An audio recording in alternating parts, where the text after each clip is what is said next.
大家好，我手里拿这个呢，就是单向电动机里的离心开关。那么离心开关是咋工作的呢？我们先认识一下这个开关片。这个开关片在电动机静止不动的情况下，它是触点是在闭合状态。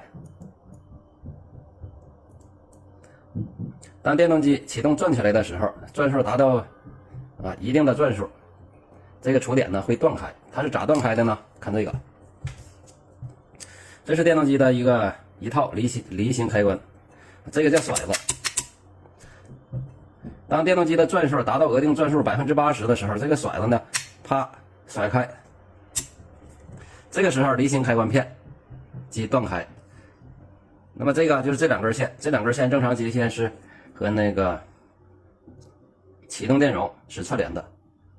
离心开关片断开，就切断了启动电容的回路，使启动电容呢退出运行。谢谢大家。